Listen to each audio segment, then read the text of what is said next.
everyone, Namaste. I'm Arpita, special educator and a trainer. I will be talking about addition sums today, how we can teach our children addition sums. So basically, what basic things our children should know before we go to the addition part. So my child should know the numbers, right? Then we will go for the quantifications.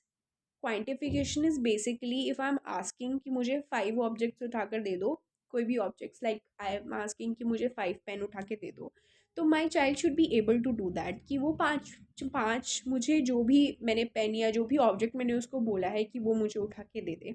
So that means कि उसको quantification clear है. Then after the quantification thing हम उसको after concept सिखाएंगे. After concept में basically क्या होगा कि हमें उसको वैसे मैंने आफ्टर के ऊपर एक वीडियो बनाई हुई है, you can go for that कि आप उसको देखें कि किस तरीके से हम उसको आफ्टर सिखा सकते हैं.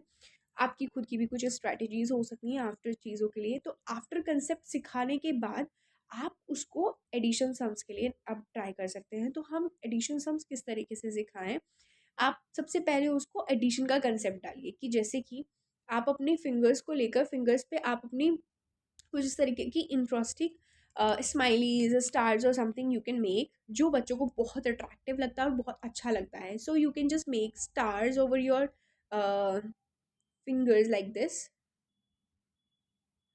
and then you can ask like this, you can make some stars or smileys or anything जो भी आपके बच्चे को अच्छा लगता हो. then you can ask to your child कि ठीक है अभी मेरे पास how many stars I have, 1. Okay, and there I have 2 stars. Very good. So अभी मेरे पास कितने स्टार्स हो गए, 2. तो हमने क्या किया, ऐड किया, एडिशन किया, मीन्स हमने दो चीज़ों को ऐड कर दिया. सो अब हमारे पास एक था और एक और जब आया तो इट मीन्स क्या हुआ कि हमने दोनों चीज़ों को क्या कर दिया, जोड़ दिया, ऐड कर दिया. सो इस तरीके से आप एक प्रैक्टिकली उनको समझाने की पहले इस तरीके से कॉन्क्रीट ऑब्जेक्ट्स के थ्रू कि आप 2 और 3 या जितना भी आप उसको काउंटिंग सिखा रहे हैं जो हम क्वांटिफिकेशन में बेसिकली हम कर चुके हैं, बट स्टिल आप एक एडिशन मीन्स एक एक वर्ड दे रहे हैं जिसका मीनिंग उसको फर्स्ट ऑफ ऑल समझ आना चाहिए. Then we can go for the concept. अब उसको एडिशन समझ में आया कि ठीक है कोई दो चीज़ों को हम ऐड कर रहे हैं, जोड़ रहे हैं, दैट मीन्स एडिशन. देन अब हम क्या करेंगे, हमने फिंगर्स पे उसको इस तरीके से ये सब चीज़ें सिखा दी. अब हम उसको क्या करेंगे, क्वांटिफिकेशन उसको आ गया, इस तरीके से हमने उसको एडिशन पार्ट भी समझा दिया. अब हमने नोटबुक पे लिखा कि हाँ ठीक है 3 and 2, 3 + 2 आपको करके मुझे आंसर बताना है कि क्या आएगा. ठीक है, तो अब आप क्या करेंगे, पहले आप उसको लाइंस बना के दे सकते हैं या फिर स्टार्स बना सकते हैं एज. तो आप उसको बोलिए कि जैसे कि मैंने यहाँ पे लिखा है 3 + 2. Okay, so like this I have written 3 + 2. ठीक है, अब मेरे बच्चे को मैं क्या बोलूँगी कि यहाँ पे जो भी लिखा है whatever the digit is written here, आपको उतनी ही लाइंस और स्टार्स और सर्कल जो भी आपके बच्चे को पसंद है आप वही लीजिए ताकि उसका इंटरेस्ट बिल्डअप रहे उस चीज़ में. तो अभी क्या करेंगे, हमने यहाँ पे 3 किया, तो 3, अब जब हमने उसको 3 बोला कि ठीक है यहाँ पे 3 है तो आपको 3 लाइन्स ड्रॉ करनी है. ओके, तो मेरे बच्चे ने यहाँ पे 1 2 3 लाइन्स ड्रॉ कर दी. अब मैंने उसको बोला कि ओके ये तो आपने कर दिया, अब यहाँ पे क्या लिखा है, 2 लिखा है, तो अब आपको क्या करना है, कितनी लाइन्स ड्रॉ करनी है, try to take the answer from him और हर ओनली, कि वो बताए. जैसे कि हमने एक बारी उसको बता दिया कि हमें क्या करना है, तो दूसरी बारी वो हमें बताएगी. ठीक है, यहाँ पे 2 लिखा है तो मेरा बच्चा मुझे बोलेगा कि ओके मुझे 2 लाइन्स ड्रॉ करनी है.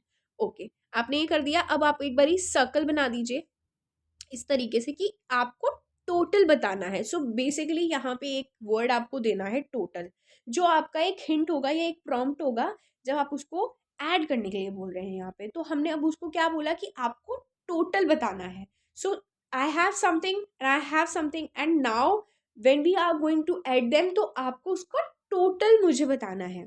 तो अब मेरे बच्चे ने समझ लिया कि ठीक है टोटल जब भी मैम मुझे बोलेंगी तो मुझे क्या करना है, सब कुछ काउंट करके बताना है. So now my child will going to add these all, जो भी स्टार और समथिंग जो भी मैंने लाइंस बनाई हैं तो मैंने ऐड किया 1 2 3 4 5, और अब मैंने यहाँ पे 5 लिखवा दिया. ठीक है, तो मेरे बच्चे ने यहाँ पे 5 लिख दिया. अब आप जैसे ही उसने ये एक बारी आपके हेल्प के थ्रू किया तो आप उसको रेनफोर्स कर दीजिए विद अ स्माइल और स्टार इस तरीके से इमीडिएटली. अब हमने ये कर लिया. अब जब उसको इतना समझ आ गया है कि हाँ अब मुझे लाइन से इस तरीके से टोटल आपको हिंट नहीं देना पड़ रहा है और वो खुद से लाइन ड्रॉ कर ले रहा है और खुद से ही आपके टोटल काउंट करके आंसर लिख दे रहा है ना। अब हम क्या करेंगे, नेक्स्ट जो स्टेप आएगा इसके बाद कि हमें लाइंस के बाद फिंगर्स काउंटिंग करानी है। ठीक है, तो फिंगर्स काउंटिंग में हम क्या करेंगे कि हम उसको बोलेंगे जैसे कि यहाँ पे लिखा है 3, सो 3 will be in your mind. तो हम यहाँ पे माइंड जैसी शेप कुछ बना सकते हैं कि 3 आपको क्या करना है, माइंड में सोचना है एंड आपको जितना भी नीचे लिखा है ना उतनी बारी काउंट करना है आफ्टर 3 के बाद। सो लाइक मैंने उसको बोला कि यहाँ पे लिखा है 3+2, तो आपको क्या करना है 3 in your mind, with actions आप कराओगे तो बेटर रहेगा। 3 in your mind and then 2 in your fingers और 2 इन योर हैंड्स, ऐसे आप उनको प्रॉम्प्ट करिए स्टार्टिंग में। तो वो बोल बोल के आपको उसको चीज़ बार बार करानी पड़ेगी ताकि वो चीज़ उसको एक हैबिट बने और स्टेप बाय स्टेप उसको लर्न रहे। ठीक है, तो 3 in my mind and then 2 on my fingers. तो अब मुझे क्या करना है, उसको फॉरवर्ड काउंटिंग करानी है। ठीक है, आफ्टर कंसेप्ट हमें यहाँ पे इसलिए क्यों ज़रूरी है क्योंकि अगर 3 के बाद क्या आता है, अब मैं उसको बोलूँगी 3 के बाद, सो इट मीन्स आफ्टर 3 आना इम्पॉर्टेंट है। इसीलिए मैंने आपको बोला कि पहले हमारे पास आफ्टर कंसेप्ट होना चाहिए, तभी हम एडिशन के लिए जाएंगे तो ही बात बनेगी। अब मैंने उसको बोला कि ठीक है 3 के बाद काउंट करना है, कितनी बारी, 2 बारी काउंट करना है। 3 इन योर माइंड एंड आगे काउंट करो 4 एंड 5। अब यहाँ पे क्या जो प्रॉब्लम आती है कि हाँ ठीक है यहाँ तक आप प्रॉम्प्ट कर दे रहे हो बट फिर बच्चा यहाँ पे प्रॉम्प्ट ले रहा है तो ये आपका इंडिपेंडेंट तो नहीं हुआ। अब बेसिकली प्रॉब्लम आ रही है कि स्टॉप कहाँ होना है, क्योंकि क्या करते हैं बच्चे कि जैसे कि 3 के बाद 4 5, तो अगर आप स्टॉप हो जा रहे हो ठीक है इस तरीके से, फिर तो वो एक प्रॉम्प्ट जा रहा है। अब या तो वो आपके साथ कंटिन्यू काउंट ही करते रहेंगे तो उनको ये नहीं समझ आएगा कि कहाँ स्टॉप हो। तो उसके लिए आप क्या कर सकते हैं कि आप उनको स्टॉप का टाइम दीजिए। ठीक है, तो आप उनको बता दीजिए कि 2 के बाद स्टॉप होना है, नीचे लिख कर नोटबुक पे, या फिर उसको बार बार ही बोल के आपको प्रैक्टिस करानी पड़ेगी। तो ये भी चीज़ आपको इसी तरीके से आएगी कि कहाँ स्टॉप होना है। अब ये प्रॉब्लम आ रही थी, स्टॉप हो गया, अब हमने ये बेसिकली हमारे पास इतनी फिंगर्स हैं, ये उसको आ गया तो वो इस तरीके से काउंट कर ले रहा है। बट अब हम जब एक कैरी फॉरवर्ड वाले से पहले वाले लेवल पे है, जब हमें बच्चे को यहाँ पे काउंटिंग करना सिखाना है with these 3 lines, right.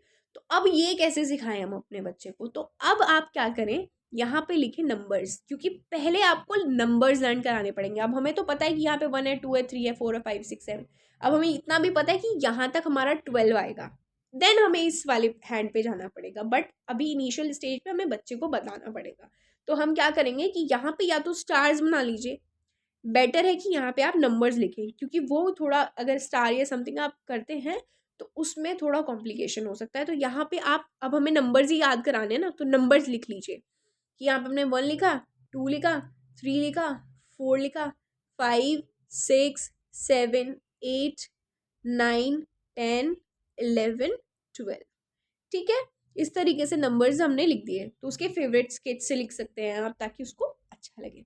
Okay, तो हमने यहाँ पे नंबर्स लिख लिए। अब आप क्या करेंगे कि जैसे कि मुझे यहाँ पे 3+2 ही कराना है बच्चे से, तो अब मैं बोलूँगी कि अच्छा आपके पास यहाँ पे कितने डिजिट है, 3 है, आपको कितना और चाहिए, कितना ऐड करना है, हमें 2 ऐड करना है। तो अब कैसे करोगे आप ऐड, अब मेरा बच्चा क्या करेगा, अब वो यहाँ पे कंफ्यूज हो जाएगा कि यहाँ तो मुझे 2 लिखा है ना, तो मैं यहाँ पे कैसे ऐड करूँ, तो ये कन्फ्यूजन हो सकता है। तो आप उसको थोड़ा सा ना यहाँ पे प्रॉम्प्ट करो पहले कि 3 के बाद हमें 2 बारी काउंट करना है।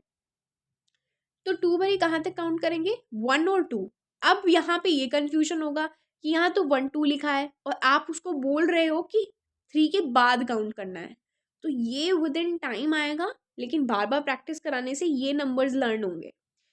और अब इसमें हमें स्टॉप बताना है, हमें बेसिकली उसको क्या बताना है कि जब हमें 2, हम यहाँ पे ये देखेंगे कि ये वाला जो नंबर है ये कहाँ पर आ रहा है, तो आप उसी से पॉइंट कराओ। 3 के बाद यहाँ पे क्या लिखा है, 2 लिखा है, तो 2 बारी हमें ऐड करना है, मीन्स 2 पे हमें स्टॉप होना है काउंट करने के।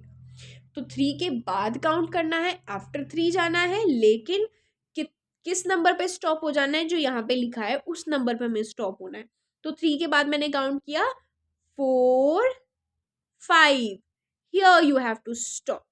ठीक है, तो इसमें आप उसको थोड़ा सा यहाँ पे हिंट कर सकते हैं कि यहाँ पे जैसे 3+3 लिखा है अगर सपोज, तो 3 आपको पता है, तो 3 के बाद आपको काउंट करना है। कहाँ तक काउंट करना है? यहाँ तक काउंट करेंगे जहाँ पे हमारी स्माइली है। तो अब वो बच्चा समझ जाएगा कि यहाँ पे मुझे स्टॉप होना है। तो आप उसको इनिशियल स्टेज पे थोड़ा हिंट दे सकते हैं कि उसको स्टॉप कहाँ होना है। तो बेसिकली जो प्रॉब्लम आती है वो स्टॉप पे आती है, जब वो धीरे धीरे धीरे धीरे अपग्रेड करता है। तो स्टॉप सिखाना इम्पॉर्टेंट है। आई होप आपको ये चीज़ समझ आई हो। थोड़ा कॉम्प्लेक्स हो गया, I know, but these are the steps for addition sums. Then we can go for the carry forward in the next video. भी आप इतना ट्राई कीजिए। Thank you so much.